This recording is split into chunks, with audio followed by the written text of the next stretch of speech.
রিয়াদ আপনাকে যুক্ত করা আছে, বলেন আপনি। আপনারা ১ মিনিট ২ কথা বলবো। যেরকম ইসলাম মানতে হলে পরিপূর্ণ হাদিস এবং কোরআন তাফসীর যেখানে যা আছে সম্পূর্ণ মানতে হবে। যেটা ভালো লাগলো সেটা গ্রহণ করলাম, যেটা ভালো লাগলো না, এটা তো ইসলাম হতে পারে না।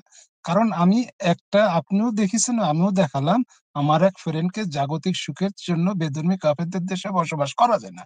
এইটা আমি সূরা নিসার ৯৭, ১০০, আল বাকারার ২১৮ এবং কয়েকটা হাদিস দেখলাম।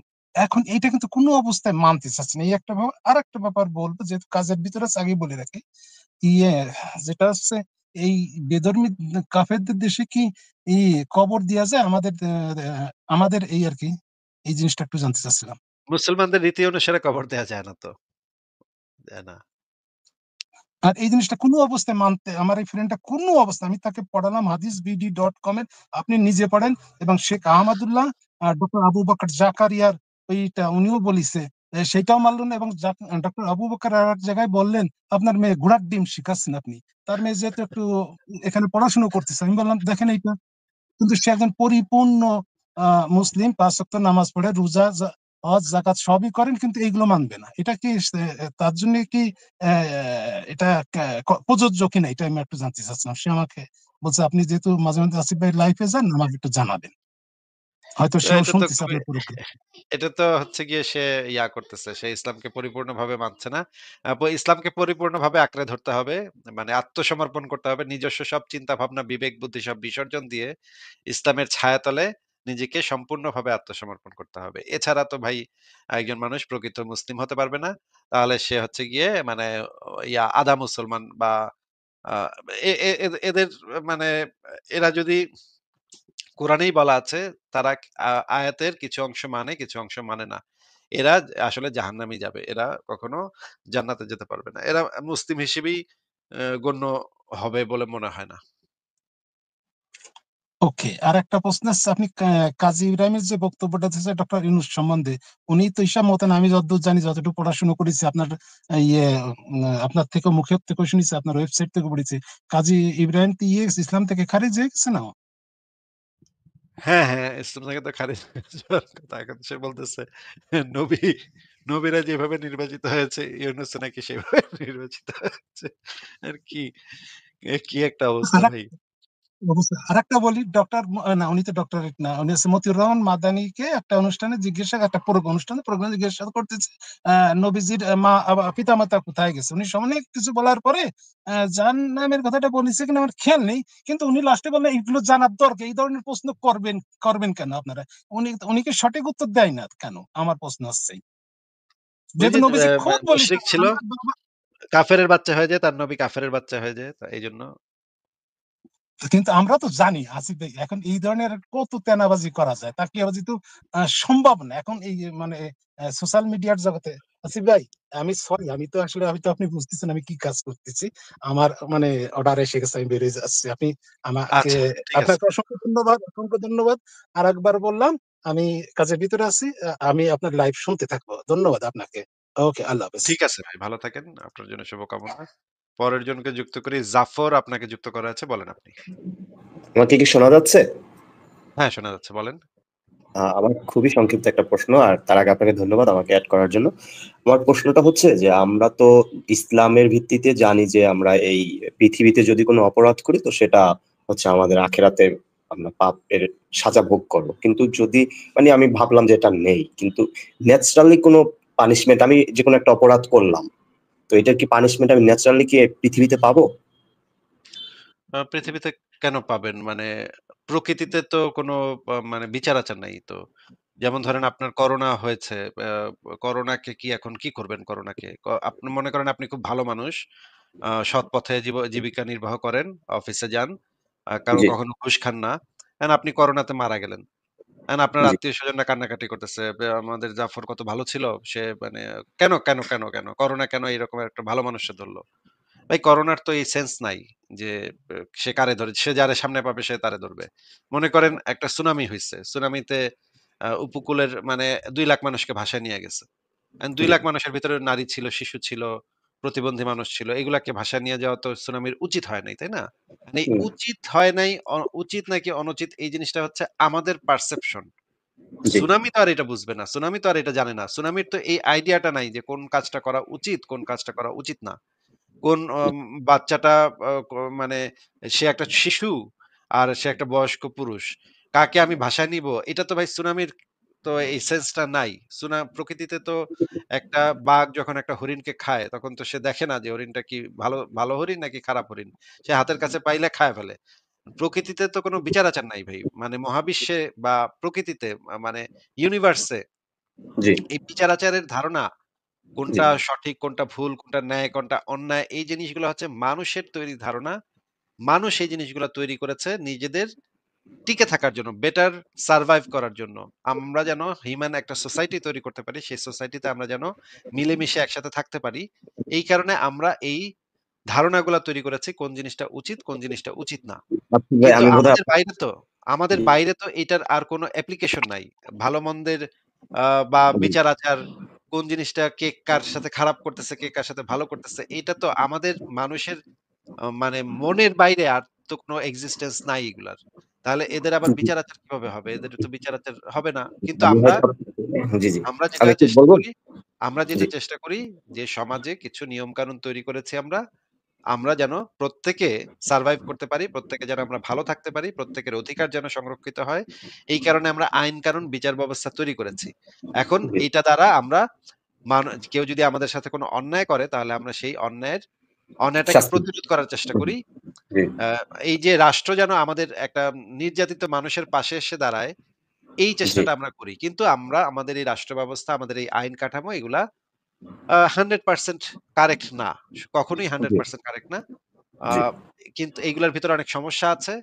অনেক সময় আমরা বিচার পাই, অনেক সময় আমরা বিচার পাই না। যেটা হওয়া উচিত সেটা হয়, যেটা হওয়া উচিত না সেটা হয় না। কিন্তু আমরা কামনা করি, মনে, মনে কামনা করি আমাদের একটা আশা থাকে যে আমরা যেন আইনের কাছে গেলে যেন আমরা সুবিচারটা পাবো। এরকমের একটা প্রত্যাশা আমাদের মনে থাকে। কিন্তু এই প্রত্যাশাটা তো এইটা না যে আ আ বিচার আমি আসলেই পাবো সেটার সপক্ষে কোনো প্রমাণ না। এইটা ঠিক জি, করতে আমাদের যেটা করতে হয়, সমাজ ব্যবস্থাকে ঠিক করতে হয়। আমাদের মাঝে, মাঝে রাষ্ট্র কাঠামো পরিবর্তন করতে হয়, বিচার বিভাগ পরিবর্তন করতে হয়, আইন কানুন পরিবর্তন করতে হয়। এইগুলা করে আমরা আরো ভালো আইন তৈরি করি। যেন আমরা এই প্রোটেকশনটা মানুষদেরকে দিতে পারি, নাগরিকদেরকে দিতে পারি যেন নাগরিকরা সেফ ফিল করে এবং তাদের সাথে যেন কোনো অন্যায়টা না হয়। কিন্তু আমাদের যে মনের যে আশাটা যে সবার সাথে সুবিচার হবে, এই মনের আশাটা তো এইটা প্রমাণ করে না যে আসলেই এটা হবে। আমার মনে তো ভাই অনেক আশাও আছে। আমি ভাই একটা গরিব ঘরে জন্মাইছি। কিন্তু দেখেন ইলন মাস্কের ছেলে কত বড়লোক ঘরে জন্মাইছে। বিলিয়ন, বিলিয়ন টাকা। আমার তো জি। মনে হইতেই পারে আমার সাথে একটা অবিচার হইছে। এখন আমি যদি এটা ভেবে, ভেবে মনে, মনে সুখ পাই যে জান্নাতে আমি হাজার বিলিয়ন ডলারের মালিক হব আর ইলন মাস্কের ছেলে সে ফকিন্নি হবে। আসিফ মহিউদ্দিনের মতো ফকিন্নি হবে। রাস্তায়, রাস্তায় ঘুরবো। এটা যদি ভাইবা আমি সুখ পাই পৃথিবীতে, তাহলে কেউ এই সুখটা পাইতে চাইলে তো পাইতেই পারে। এটাতে তো আমি আটকাইতে পারব না। কিন্তু এটার তো কোনো বাস্তবতা নাই। এটা তো কোনো বাস্তব জিনিস না। এরকমের মনে, মনে কলা খাইতে তো ভাই মনে, মনে যদি আপনি কলাই খাইবেন তাহলে শুধু কলা খাইবেন কেন? আপনি পুরা দুধও খান। বুফে খান। বুফে খান, হ্যাঁ? বুফেতে ঢুইকা যা ইচ্ছা সব খান, হ্যাঁ? মন কলা খাইতে জি, হইলে তো আপনি বুফে খাইবেন। শুধু কলা খাইবেন কেন? এখন পরকালে বিচার হবে এটা যদি আপনি ভাবেন, তাইলে আপনি মনে করেন ছোটবেলায় মানে পোলা আপনার পাছায় পেন্সিল দিয়ে খোঁচা দিছিল। হুম, ওইটারও আপনি এখন বিচারের আওতায় আনেন এবং এটারও পরকালে এখন বিচার কেমনে করবেন সেগুলা নিয়ে চিন্তা করে যদি আপনি সুখ পেতে চান ওগুলাও করবেন। কোন অসুখ হয়েছিল সেই অসুখরে ধরে মাইর দিবেন। ভাইরাস আপনার অ্যাটাক করছিল। একবার আপনি একটা বিলাই আপনারে খামচে দিছিল। সেই বিলাইরেও আপনি বিচার করবেন। সবটি বিচার করেন। মনে, মনে যদি করবেন সবটি করেন ভাই। এটার তো সত্য কথা হচ্ছে এই যে পরকালের যে বিচার এগুলোর তো বাস্তবতা নাই। এগুলোর তো কোনো প্রমাণ নাই ভাই। এগুলো তো মানে কিছু মানুষের স্যাটিসফ্যাকশন এর জন্য কিছু এক্সাক্টলি। জিনিস চিন্তা করে নিচ্ছে তারা।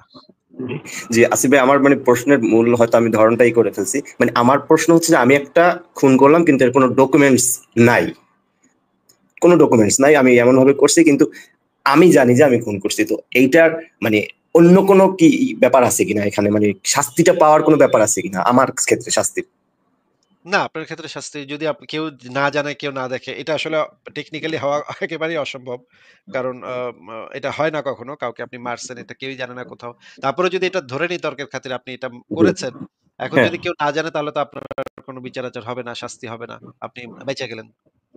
আচ্ছা আচ্ছা, না তাহলে এটাকে এটা বৈজ্ঞানিক কোনো ইয়ে পাচ্ছি না, তাহলে এটা আমি বেঁচে গেলাম, এই এই মানে এটার হ্যাঁ, সমাধান।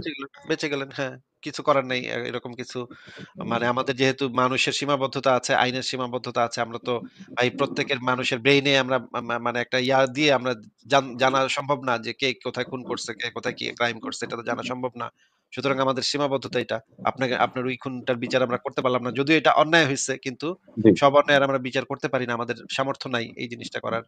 কিন্তু আপনি যদি ভাবেন যে পরকালে বা এটার বিচার হবে, এটা তো তাইলে প্রমাণ দেন। তাইলে একটা প্রমাণ করেন এই জিনিসটা পরকালে যে বিচার না, হবে আসলে সেটা। আমি পরকালের কথা বলছি। আমি ব্যাপারটা এইভাবে ভাবতেছি যে আমি খুন করছি, কেউ দেখেনি, কিন্তু অন্যভাবে হয়তো আমি সাফারার হতে পারি আর কি, এইভাবে মানে এটা এই জন্য আমি বলছি ন্যাচারালি যে আমি সাফারার হতে পারি। এভাবে কোনো না, মানে এরকম কোনো সাইন্টিফিক প্রমাণ কোনো নাই। ব্যাপার দিলাম তো বোধ হয় এরকম নাকি? কোনো ব্যাপারও নাই যে আপনার সাথে এখন এটা হচ্ছে একজন মানুষের মনে হয়। মানুষ যখন একটা আকাম করে, তখন জি, কোন একটা আকাম করার পরে তার মনে একটা অশান্তি শুরু হয়। যে মানুষ যখন মনে এক্স্যাক্টলি। ছোটবেলা যখন ফ্রিজ থেকে চুরি করে মিষ্টি খাইতাম। মিষ্টি খাওয়ার পর আমার মনে খুব মানে খালি আমার উত্তেজনা বেড়ে যেত, হ্যাঁ? আমার মা জি, পাশ দিয়ে যেত, ছক করে চমকা উঠতাম যে, এই যে মা বলছে, দেখে ফেললো বুঝি। জিজ্ঞেস করলো বুঝি। এখন মা তো জানে না, মা তো ফ্রিজ খুলে দেখে নাই। কিন্তু তারপরেও আমি ভয় ভাই আদমরা হয়ে যেতাম যে নিশ্চয়ই একটু পরে এসে আমার পিটা শুরু করবে। এখন এই যে ভয়ের কারণে আমি আ অনেক সময় দেখা যেত যে আমি ধরা খেয়ে গেছি, বা আমার মনে করেন আমি ওই সময় একটু ব্যথা পাইছি। ব্যথা পায় আমার তখন মনে হইতো ওই যে আমি যে ফ্রিজ থেকে মিষ্টি চুরি করে খাইছিলাম, এইটার জন্যই নিশ্চয়ই ব্যথাটা পাইছি। এই ব্যথাটাই যে দেখো প্রকৃতি আমাকে শাস্তি দিছে, আল্লাহ আমাকে শাস্তি দিছে। আমি আমার পায়ে ব্যথা পাইছি। দেখছো? এটা আমি নিজেকে নিজে একটা বুঝ দিতাম। কিন্তু এটার আসলে এটার তো কোনো মানে বেজ নাই। বুঝছি। এটা তো একটা না, আমার আমার যে মানে মানসিকতা সেই সময় একটা আকাম করার পরে আমি আর যে মানসিকতা, সেইটা আমাকে এই জিনিসটা ভাবাইতে বাধ্য করছে। এটা তো আসলে এমনিতেও হইতে পারত। ওই চুরি করে মিষ্টি না খাইলেও আমার সাথে এই ঘটনাই ঘটতো।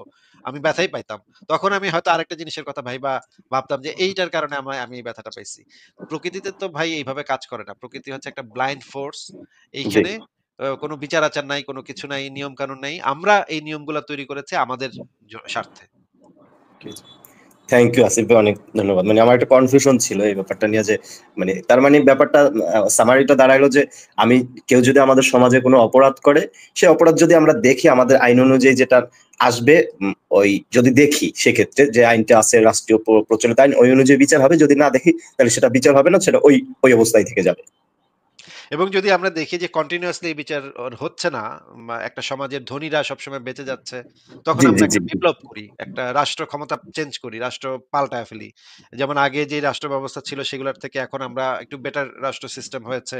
আইন-কানুন আমরা পৃথক করার কথা বলি। এই সে থেকে বিচার বিভাগটাকে পৃথক করতে হবে। বিচার বিভাগটা স্বাধীন থাকতে হবে, যেন তার উপরে কোনো কর্তৃত্ব না থাকে। এই যে এইভাবে আমরা ধীরে, ধীরে স্টেপ বাই স্টেপ একটা জিনিস ডেভেলপ করি। ডেভেলপ করলে একটা সময় আমরা আশা করি যে এই মানে মেক্সিমাম মানুষের সাথে আমরা সুবিচারটা প্রতিষ্ঠা করতে পারবো, বা মানুষের যে হ্যাপিনেস সেটাকে আমরা মেক্সিমাইজ করতে পারবো। জি, ঠিক ঠিক আছে আছে, আসিফ আরেকটা ভাই, কিছু আপনাকে বলবেন? না, অসংখ্য ধন্যবাদ। আমি পড়ালেখা করেছি, আমি আলেম পর্যন্ত মাদ্রাসা করেছি, এরপরে আমি বিশ্ববিদ্যালয়ে ভর্তি হয়েছি। তো কিন্তু এইসব ব্যাপার নিয়ে আমার খুব কনফিউশন ছিল, এই আর কিছুই না। থ্যাংক ইউ আসিফ ভাই। ঠিক আছে ভাই, ভালো থাকেন জাফর ভাই। তাহলে বিদায় জানাচ্ছি। ওকে ওকে, থ্যাংক ইউ। আচ্ছা, ঠিক আছে। পরের জনকে যুক্ত করি।